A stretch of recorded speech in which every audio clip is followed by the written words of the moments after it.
ঢাকা দক্ষিণ সিটি কর্পোরেশনের রাজনীতি যেন উত্তপ্ত দাবার বোর্ড। একদিকে বিএনপি নেতা ইশরাক হোসেন, যিনি আইনি লড়াই শেষে মেয়রের পদে শপথ নিতে প্রস্তুত। অন্যদিকে শোনা যাচ্ছে আরও দুজন শক্তিশালী প্রতিদ্বন্দ্বীর নাম, হাসনাত আব্দুল্লাহ ও সাদিক কায়েম। নতুন করে জেগে উঠেছে নির্বাচনী উত্তেজনা। সবকিছু শুরু হয় ইশরাক হোসেনকে ঘিরে বিতর্ক দিয়ে। দক্ষিণ সিটি কর্পোরেশনের মেয়র হিসেবে শপথ নেবেন কিনা তা নিয়ে তৈরি হয় অচলাবস্থা। তবে বৃহস্পতিবার হাইকোর্টের রায়ে তা পরিষ্কার হয়, ইশরাকের শপথে আর কোনো বাধা নেই। আদালত বলে দিয়েছে ২৬শে মের মধ্যে শপথ না হলে এটি হবে আদালত অবমাননা। সাধারণ ফ্যানের দিন শেষ, আকিস ফ্যানে বাংলাদেশ। এই রায়ের পরই রাজনীতির গতি আরও তীব্র হয়। সামাজিক যোগাযোগ মাধ্যমে শুরু হয় জল্পনা, এই পদে কি আবার নির্বাচন হতে যাচ্ছে? সেই আলোচনা ঘিরেই সামনে আসে দুটি নতুন নাম, হাসনাত আব্দুল্লাহ ও সাদিক কায়েম।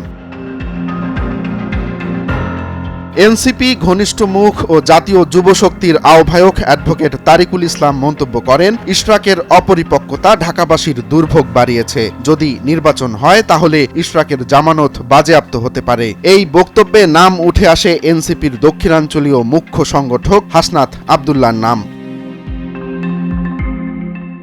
এরপরেই আলোচনায় আসেন ইউনাইটেড পিপলস বাংলাদেশের প্রধান সমন্বয়কারী রাফে সালমান রিফাত। তিনি সরাসরি বলেন, শুধু হাসনাত নয়, সাদিক কায়েমও হতে পারেন সম্ভাব্য মেয়র প্রার্থী। তার স্ট্যাটাসে লেখা ছিল ইশরাত বনাম হাসনাত নাকি ইশরাক বনাম হাসনাত বনাম সাদিক খেলা হবে।